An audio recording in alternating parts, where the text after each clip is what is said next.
નમસ્કાર મિત્રો, પૂનમ એજ્યુકેશનમાં તમારું હાર્દિક સ્વાગત છે। આજે આપણે ધોરણ 6 સામાજિક વિજ્ઞાન પાઠ નંબર 1 પૃથ્વી પર સ્થાનોની સ્થિતિ જાણીશું। આપણે પાઠની શરૂઆત કરીશું।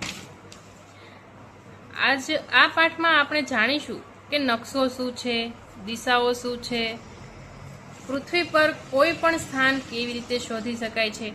તો ચાલો આપણે પાઠની શરૂઆત કરીએ। મિત્રો, તમે જ્યારે કોઈ નવા શહેરમાં જાઓ છો ત્યારે રસ્તો શોધવા માટે શું કરો છો? ઘણા લોકો મોબાઈલનો ઉપયોગ કરે છે। આપણે બધા જાણીએ જ છીએ કે હાલના સમયમાં આપણે મોબાઈલનો ઉપયોગ કરીએ છીએ તો ગૂગલ મેપનો ઉપયોગ કરીએ છીએ, જે આપણે નકશો બતાવે છે। આપણે કોઈ પણ જગ્યાએ જવું હોય તો આપણને તે સ્થાન નક્કી ના હોય અથવા તો ખબર ના હોય તો આપણે ગૂગલ મેપનો ઉપયોગ કરીએ છીએ। આજે આપણે શીખીશું કે નકશો શું છે અને તે જાણીશું અને તે જાણવામાં આપણને મદદ થશે। હવે પૃથ્વી બાળ મિત્રો, આપણને ખબર છે કે પૃથ્વીનો આકાર કેવો હોય છે? ગોળ હોય છે। પૃથ્વી પર પાણી, જમીન, હવા અને જીવન સૃષ્ટિ છે। આપણે બધા પૃથ્વી પર જ રહીએ છીએ, એટલે પૃથ્વી આપણા જીવનનો આધાર છે। આ પાઠમાં આપણે શીખીશું કે પૃથ્વી પર કોઈ પણ સ્થાનને હવે આપણે પાઠની શરૂઆત કરતા પહેલા આપણે જાણી લઈશું કે ભાઈ આપણે જાણી લઈએ કે પાઠમાં શું શીખવાનું છે। તો સૌપ્રથમ પાઠમાં 3 મુખ્ય બાબતો આપેલી છે। તો સૌપ્રથમ આપણે જોઈએ કે પૃથ્વી ગોળ આંતરિક્ષ રહેલું છે। કેવી છે? ગોળ આંતરિક્ષ રહેલો છે, જેમાં જળ, ભૂમિ, અગ્નિ, વાયુથી બનેલો છે અને તે ગોળાકાર છે। સમગ્ર ભૂચર અને જળચર જીવોથી ઘેરાયેલો છે। હવે આ 3 મુખ્ય બાબતો આપેલી છે। તેમાં પહેલી બાબત છે કે નકશો શું છે અને આપણે તેનો ઉપયોગ કેવી રીતે કરીએ છીએ, તેના મુખ્ય ઘટકો કયા છે। નિર્દેશાંકો શું છે? પૃથ્વી પર કોઈ પણ સ્થાનના ચિહ્નો કરવા માટે અક્ષાંશ અને રેખાંશનો ઉપયોગ કેવી રીતે કરી શકાય છે। સ્થાનિક સમય, પ્રમાણભૂત સમય, રેખાંશ સાથે કેવી રીતે સંબંધિત છે। આપણને આ 3 મહત્વના પ્રશ્નો સમજાવવામાં આવ્યા છે। હવે કલ્પના કરો કે તમે પ્રથમ વખત કોઈ શહેરની મુલાકાત લઈ રહ્યા છો અને તે શહેરમાં તમે જે સ્થળની મુલાકાત લેવા માંગો છો તો તમે કેવી રીતે શોધી શકશો? તમે મદદ માટે સ્થાનિક વ્યક્તિને પૂછી શકો છો અથવા શહેર અને નકશો જોઈ શકો છો। તમે અગાઉના ધોરણમાં નકશા વિશે કેટલીક બાબતો શીખી ગયા છીએ। હવે આપણે આ પ્રકરણમાં તેનો વિગતવાર અભ્યાસ કરીશું। ચાલો એક રમત રમીએ। નીચે આપેલા નાના શહેરોમાં નકશાનું અવલોકન કરો। હવે તમને નીચે આકૃતિ આપેલી છે 1.1, જે આપણે પાઠ્યપુસ્તકમાં આપણે જોઈ શકીએ છીએ। તેમાં તમને રેલવે સ્ટેશન પર રેલગાડીમાં હમણાં જ ઉતર્યા છો, નકશા પર ચિહ્ન બેંક જવા માંગો છો, તમે કયા માર્ગથી જશો? શું અન્ય કોઈ સંભવિત માર્ગો છે? શું તમે આ નકશામાં જાહેર ઉદ્યાન, શાળા, સંગ્રહાલય પણ શોધી શકો છો? જો તમારે બેંકથી બજાર જવું હોય તો તમે કયા માર્ગ પસંદ કરશો? આવા સંજોગોમાં જ નકશો ઉપયોગ કરવામાં આવે છે। હવે જો આપણે 1.1માં આકૃતિમાં આપણે જોઈએ છીએ તો શું છે? એપાર્ટમેન્ટ આપેલું છે, રેલવે સ્ટેશન, હોસ્પિટલ, બેંક, સંગ્રહાલય, બજાર, શાળા વગેરે જેવું તમે આકૃતિમાં જોઈ રહ્યા છો એ બધું આપેલું છે। તો નકશો એ છે એક ખજાનાની શોધ માટેનું માર્ગદર્શિકા જેવો છે। તે તમને બતાવે છે કે કયું સ્થળ ક્યાં આવેલું છે અને ત્યાં કેવી રીતે પહોંચી શકાય છે। નકશાના ઉપરના જમણા ખૂણે આપેલી 4 તીરો પર ધ્યાન આપીશું, જે આપણને 1.1 આકૃતિમાં 4 તીરો આપેલી છે, NWES એવી રીતના। આપણે જાણીશું કે તેઓ કઈ રીતે ચોક્કસ દિશાઓનું નિદર્શન કરે છે અને નકશાને સમજવા વધુ મદદરૂપ થાય છે। ચાલો શોધીએ। હવે પાના નંબર 8માં 1.1 આકૃતિ આપેલી છે, જે મેં તમને હમણાં કીધું કે તમે જો તેમાં તમને રેલવે સ્ટેશન, બેંક વગેરે જેવી ચિહ્નો દર્શાવેલા છે। હવે જો હોસ્પિટલના ચિહ્ન કરેલા છે, વાદળી રંગના વિસ્તારોમાં શું દર્શાવી રહ્યો છે? શાળા, નગરપાલિકા કે જાહેર ઉદ્યાનોમાંથી રેલવે સ્ટેશનનું કયું સ્થળ સૌથી દૂર આવેલું છે? વર્ગમાં પ્રવૃત્તિ તરીકે 3 કે 4 વિદ્યાર્થીઓ અલગ અલગ જૂથો બનાવો। દરેક જૂથે તેમની શાળા અને તે તરફ જતા કેટલાક માર્ગો બતાવતો આવો નકશો બનાવવામાં આવે છે, જે છેલ્લે બધા નકશાની સરખામણી કરીને તેની ચર્ચા કરે છે। નકશો અને તેના ઘટકોની વાત કરીશું। સૌપ્રથમ તમે પાઠમાં જોશો તો તમને દેખાશે કે ભાઈ નકશો અને તેના ઘટકો। હવે આપણે આ સરળ ઉદાહરણથી સમજી શકીએ છીએ કે નકશો એ કોઈ પણ વિસ્તારનું પ્રતિકાત્મક નિરૂપણ અથવા ચિત્ર છે. ભલે તે એક નાનો વિસ્તાર, જે વિસ્તાર મીન્સ કે કોઈ ગામ હોય કે નગર હોય, એક મોટો વિસ્તાર, માની લો કે તમારો જિલ્લો છે અથવા તો રાજ્ય છે, અથવા ભારત જેવો મોટો દેશ હોય છે, સમગ્ર વિશ્વ પણ હોઈ શકે છે. નકશામાં તમે સપાટીને ઉપરથી જોઈ રહ્યા હોય તેમ દેખાય છે. હવે નકશા પોથી હોય તો એમાં આપણે નકશાનું એક પુસ્તક કે સંગ્રહ છે. તમે આગળ જઈને જોશો કે નકશામાં ઘણા પ્રકારો હોય છે. તો સૌપ્રથમ તો નકશાના 3 પ્રકારો હોય છે કે ભૌતિક નકશો, રાજકીય નકશા અને વિષય આધારિત નકશા. એમાં આપણે ભૌતિક નકશાને સમજીએ તો કે જે મુખ્યત્વે કુદરતી બાબતો એટલે કે જેવી કે પર્વતો, મહાસાગરો, નદીઓ જેવું છે.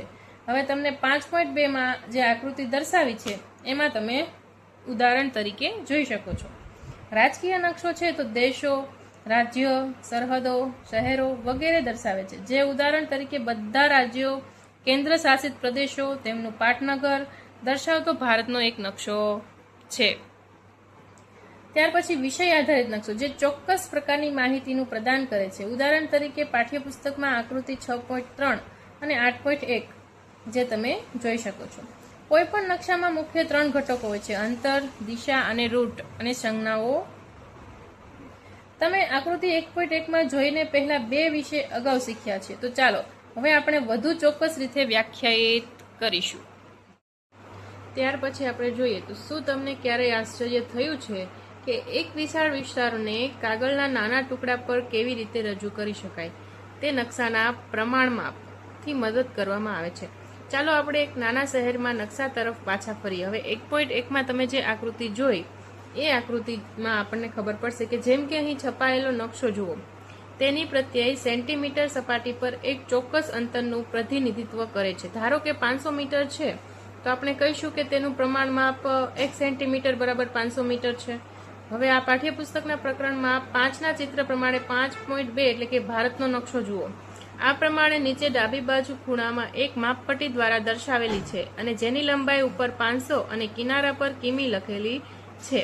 તેને સીધો અર્થ એ છે કે માપપટ્ટીની મુદ્રિત નકશામાં 2.5ની સેમીનું માપ છે.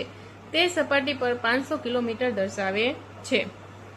હવે પ્રમાણ માપ એટલે કે નકશામાં 1 સેમી જમીન પર કેટલું અંતર થાય તેને પ્રમાણ માપ કહેવાય છે. તેથી નકશા પર ચિહ્ન થયેલા કોઈ પણ 2 બિંદુઓની વાસ્તવિક અંતર એટલે નકશા દ્વારા તેનો ઉપયોગમાં લેવાતા પ્રમાણ માપ પર આધારિત રાખવામાં આવે છે. ચાલો શોધીએ. તેમાં તમને સમજાવે છે કે શાળામાં રમતના મેદાનોમાં કોઈ પણ એક સાદો નકશો બનાવો. ધારો કે 40 મીટર લાંબો અને 30 મીટર પહોળો તો લંબચોરસ વિસ્તાર છે. તેની માપપટ્ટીની મદદથી 1 સેમી બરોબર 10 મીટર પ્રમાણ માપ મુજબ ચોકસાઈ સાથે દોરો. હવે આ લંબચોરસના વિસ્તારમાં કર્ણનો માપો અને તમારા દ્વારા લીધેલું માપ કેટલા સેન્ટીમીટર છે. સ્કેલની મદદથી રમતના મેદાનમાં કર્ણની વાસ્તવિક લંબાઈ મીટર ગણતરી કરો. ત્યાર પછી નીચે તમને ગોળ ઉત્તર પશ્ચિમ, ઉત્તર પૂર્વ, પશ્ચિમ પૂર્વ, દક્ષિણ પશ્ચિમ, દક્ષિણ પૂર્વ, દક્ષિણ વગેરે જેવી દિશાઓ તમને દર્શાવવામાં આવી છે. હવે પહેલા તો એ જ ખબર હોવી જોઈએ કે દિશાઓ કુલ 8 છે: ઉત્તર, પૂર્વ, દક્ષિણ, પશ્ચિમ અને વચ્ચેની 4 દિશાઓ છે જે ઉત્તર પૂર્વ, દક્ષિણ પૂર્વ, દક્ષિણ પશ્ચિમ અને ઉત્તર પૂર્વ. પરીક્ષામાં ટૂંકમાં યાદ રાખો કે પ્રમાણ બરાબર નકશાનું અંતર અને જમીનનું સાચું અંતર બતાવે છે અને અંતર છે એ 2 સ્થળ વચ્ચેનું અંતર હોય છે. અને 8 દિશાઓ છે તો ઉત્તર, દક્ષિણ, પૂર્વ, પશ્ચિમ, ઉત્તર પૂર્વ, દક્ષિણ પશ્ચિમ, ઉત્તર પશ્ચિમ મુખ્ય દિશાઓ અને મુખ્ય બિંદુઓ પર કહેવામાં આવે છે. ત્યારબાદ આપણે જોઈએ કે ચાલો શોધીએ. તો એમાં શું કહેવામાં આવે છે કે નાના શહેરો છે તેના નકશા પરથી વિચાર કરો કે નીચેની આપેલી યાદીમાં સાચા અને ખોટા વાક્યો ઓળખો. હવે બજાર હોસ્પિટલ ઉત્તરમાં આવેલું છે, સંગ્રહાલય બેંકની દક્ષિણ પૂર્વ દિશામાં આવેલું છે, રેલવે સ્ટેશન હોસ્પિટલની ઉત્તર પશ્ચિમમાં છે, તળાવ રહેણાંક મકાનોની ઉત્તર પશ્ચિમમાં છે. આ બધું તમને 1.1ની આકૃતિમાં સંપૂર્ણ માહિતી મળી જશે. ત્યારબાદ રૂટ સંજ્ઞા, જે એ નકશાનું બીજું એક મહત્વનું ઘટક છે જે આપણા નકશામાં વાસ્તવિક ઇમારતો અને કેટલાક અન્ય ઘટકોના નાના ચિત્ર છે, પરંતુ મોટા શહેર અને દેશના નકશા પર આ બધાને દર્શાવવા માટે પૂરતી જગ્યા ન હોય તેના બદલે આકારોને દોરવા માટે દૃઢ સંજ્ઞાનો ઉપયોગ કરવામાં આવે છે. આપણે ઉદાહરણ તરીકે સમજીએ તો કે વિવિધ પ્રકારની ઇમારતો, દાખલા તરીકે રેલવે સ્ટેશન, શાળા, પોસ્ટ ઓફિસ, માર્ગો, રેલવે લાઇન, નદી, તળાવ, જંગલો માટે રૂઢ સંજ્ઞાઓ વપરાય છે. અને આ રીતે નકશા પર ઉપલબ્ધ મર્યાદિત જગ્યાએ ઘણી વિગતો દર્શાવી શકાય છે. ત્યારબાદ આપણે જોઈએ તો વિવિધ વપરાશકર્તાઓ નકશાને વધુ સરળથી સમજે. ત્યારબાદ વિવિધ વપરાશકર્તા નકશાને વધુ સરળથી સમજીએ, જે માટે નકશાની નિર્માતાઓ ચોક્કસ રૂઢ સંજ્ઞાઓનો ઉપયોગ કરે છે. ત્યારબાદ આપણે જોઈએ તો વિવિધ દેશો રૂઢ સંજ્ઞાના વિવિધ સમૂહનો ઉપયોગ કરે છે અને સરકારી સંસ્થા, ભારતીય સર્વેક્ષણ વિભાગો, ભારત અથવા ભારતના ભાગો નકશા માટે રૂઢ સંજ્ઞાઓનો એક સંગ્રહ નક્કી કરે છે. તેનાથી કેટલીક પસંદ કરેલી રૂઢ સંજ્ઞાઓ પાના નંબર 12 એટલે કે આકૃતિ 1.2 માં આપણે દર્શાવેલી છે. ચાલો શોધીએ. તમારા ઘર, શાળા, અન્ય કેટલાક મહત્વપૂર્ણ સ્થાનો સહિત તમારા વિસ્તાર અથવા તમારા ગામનો કામચલાઉ નકશો દોરો અને મુખ્ય દિશાઓ દર્શાવો. જે દર્શાવેલી કેટલીક મહત્વપૂર્ણ આકૃતિ દોરવા માટે કેટલાક ચિહ્નનો ઉપયોગ થાય છે. હવે કેટલાક ચિહ્નોનો ઉપયોગ થાય છે જે આપણે બહુ સારી રીતે પાઠ્યપુસ્તકમાં જોઈ શકીએ છીએ કે કયા કયા ચિહ્નોનો ઉપયોગ થાય છે. હવે બધા તમે જોઈ શકો છો. રેલવે લાઇન તો એ બી કઈ રીતના હોય છે, રસ્તાઓ પાકા કાચા, પછી સીમાઓ આંતરરાષ્ટ્રીય, આંતરરાજ્ય અને આંતર જિલ્લાઓ, નદી, કૂવા, તળાવ, નહેર, પુલ, ત્યારબાદ મંદિર, મસ્જિદ વગેરે જોઈ શકો છો. Post office, post, telegram office, police stations, કબ્રસ્તાન, વૃક્ષો, ઘાસ, જે તમે જોઈ શકો છો. આકૃતિ 1.2 જે નકશામાં સામાન્ય રીતે ઉપયોગમાં લેવાતી રૂઢ સંજ્ઞાઓ છે. ત્યારબાદ આપણે જોઈએ તો પૃથ્વીનું નકશાંકન એટલે કે પૃથ્વીનો નકશો બનાવવો થોડો મુશ્કેલ છે, કારણ કે આપણા ગ્રહની સપાટીનો સમતલ નથી, તેથી આકૃતિ લગભગ ગોળાકાર હોય છે. એટલા માટે કહીએ છીએ કે તે સંપૂર્ણ ગોળાકાર નથી, પરંતુ ધ્રુવો પર થોડી ચપટી છે, છતાં પણ આપણે તેને વ્યવહારુ દ્રષ્ટિએ ગોળાકાર માનીશું. સમતલ કાગળ પર ગોળાકાર વસ્તુ યથાવત ચિતરવી શકાય નહીં એવું કેમ છે તે સમજવા માટે એક નારંગીની છાલ એવી રીતે કાઢો કે તમારી પાસે ફક્ત 3 કે 4 મોટા ટુકડા રહે અને પછી તેને ટેબલ પર સમતલ ગોઠવવાનો પ્રયાસ કરશો તો જોશો કે તેના કિનારાઓ તોડ્યા વગર તમે એવું કરી શકશો નહીં. હવે એક પૃથ્વી ગોળનો વિચાર કરે છે કે જે ગોળ આકૃતિ જેવો છે અને તેના પર એક નકશો બનાવવામાં આવ્યો છે. પૃથ્વી, ચંદ્ર, મંગળ ગ્રહ, તારામંડળ વગેરે પણ નકશો હોઈ શકે છે. સામેના પાને આપેલા પ્રથમ ચિત્રમાં દર્શાવેલી તે ભૌતિક વસ્તુ જે ગોળાકાર છે, સામાન્ય રીતે ધાતુ, પ્લાસ્ટિક અથવા તો કાર્ડબોર્ડમાંથી બનાવવામાં આવેલી છે. ત્યાર પછી આપણે જોશું કે અહીં આપણે પૃથ્વીનું, જો તમે આકૃતિ જોવો છો તેને જોશો તો સમજવામાં થોડીક વધારે સરળતા રહેશે.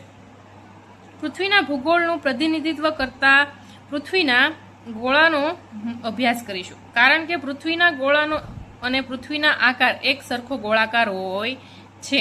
તેથી એક પૃથ્વીનો ગોળો કોઈ સમતલ નકશાની તુલનામાં પૃથ્વીના ગોળાનું ભૂગોળનું વધુ સારી રીતે પ્રતિનિધિત્વ કરે છે.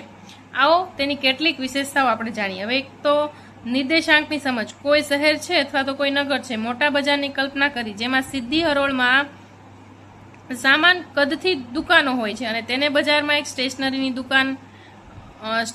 દુકાન પર તમારા મિત્રને મળવા માંગો છો, પરંતુ તમારા મિત્ર એ જાણતા નથી કે દુકાન ક્યાં છે. તેની તમે કઈ રીતના સૂચના આપશો?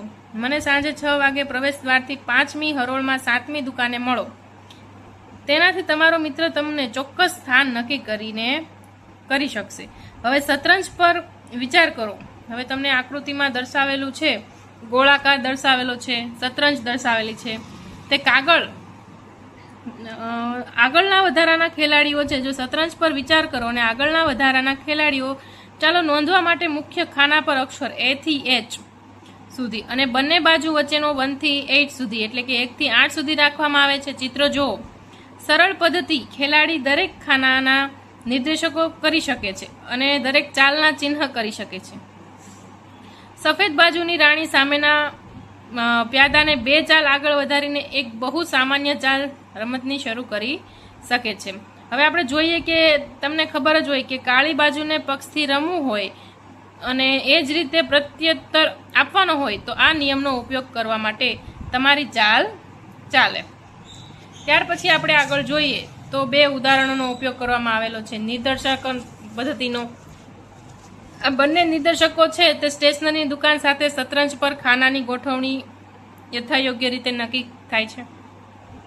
ત્યારબાદ અક્ષાંશની વાત કરવામાં આવે છે. હવે આપણે લોકો જાણીએ જ છીએ કે અક્ષાંશ ને એ બધું આપણે પૃથ્વીના ગોળા પરથી આપણે બધા આગળ ભણી ચૂક્યા છીએ. ચાલો પૃથ્વીના ગોળાને ફરીથી જોઈએ. તેના પર ઉત્તર ધ્રુવ અને દક્ષિણ ધ્રુવ ઓળખવા માટે સરળ છે. હવે પહેલાં તે મેં સૌપ્રથમ દિશાઓમાં તમને બધું સમજાવ્યું છે. તો પૃથ્વીના ગોળાને ફેરવો. જ્યારે તેને ફેરવો છો ત્યારે તેના ઉપર અને નીચેના સ્તરમાં આવેલું અંતિમ બિંદુ એટલે કે બંને ધ્રુવ છે તેની વચ્ચે ભૂમધ્ય રેખા હોય છે જેને વિષુવવૃત્ત પણ કહેવામાં આવે છે. તે વૃત્તને ઓળખો અને તે દર્શાવવા માટે વર્તુળને ધ્યાનથી જુઓ, જે 1.3 આકૃતિમાં તમારે જોવાનું રહેશે. હવે વિષુવવૃત્ત પર ઊભા છો અને બંને ધ્રુવમાંથી કોઈ એક ધ્રુવ તરફ મુસાફરી કરી રહ્યું છે. આવું કરતી વખતે ભૂમધ્ય રેખાને તમારું અંતર વધવું જશે. અક્ષાંશ છે તો કે ભૂમધ્ય રેખામાં આ અંતરને માપે છે અને મુસાફરીમાં કોઈ પણ બિંદુ પર એક કલ્પિત રેખા દોરી શકાય છે જે ભૂમધ્ય રેખાને સમાંતરથી પૂર્વથી પશ્ચિમ તરફ લઈ જાય છે. આ પ્રકારની રેખાને અક્ષાંશ એટલે કે સમાંતર કહેવામાં આવે છે. અક્ષાંશ છે કોણીય અંતરને છે તે અંશ એટલે કે ડિગ્રીમાં દર્શાવવામાં આવે છે. પરંપરાગત રીતે વિષુવવૃત્તના વર્તુળનો અક્ષાંશ 0 અથવા 0 ડિગ્રી છે, જ્યારે બંને ધ્રુવનો અક્ષાંશ ક્રમશઃ ઉત્તર અને દક્ષિણ 90° છે અને ઉત્તર અને દક્ષિણ તરીકે લખવામાં આવે છે. અક્ષાંશ અને આબોહવા વચ્ચે એક સંબંધ છે. ભૂમધ્ય રેખાની આસપાસ આબોહવા સામાન્ય રીતે ગરમ એટલે કે જેને ઉષ્ણ કહેવામાં આવે છે. જ્યારે તમે ભૂમધ્ય રેખાથી દૂર બંને ધ્રુવોમાંથી કોઈ એક તરફ મુસાફરી કરો છો ત્યારે અક્ષાંશની અંશની ડિગ્રી વધે છે અને આબોહવાનું શીતળ બને છે. ઉત્તર અથવા દક્ષિણ ધ્રુવ નજીક આબોહવા જે છે એ શીત એટલે કે કેવી હોય છે? ઠંડી હોય છે. આવું કેમ થાય છે? અને એ પણ કે એક વર્ષમાં વિવિધ ઋતુઓનો અનુભવ આપણે કેમ કરીએ છીએ, જે તમને આકૃતિ 1.3માં બતાવવામાં આવે છે. બહુ સારી રીતે જુઓ છો. ઉત્તર ધ્રુવ, પછી ઉત્તર અમેરિકા, પછી એટલાન્ટિક, પશ્ચિમ રેખા, વિષુવવૃત્ત, પૂર્વ રેખા, હિન્દ મહાસાગર, એશિયા, આફ્રિકા, યુરોપ. જે પૃથ્વીના ગોળામાં અક્ષાંશ સમાંતર રેખાને સમાંતર મધ્યવર્તી બંને દર્શાવેલી છે.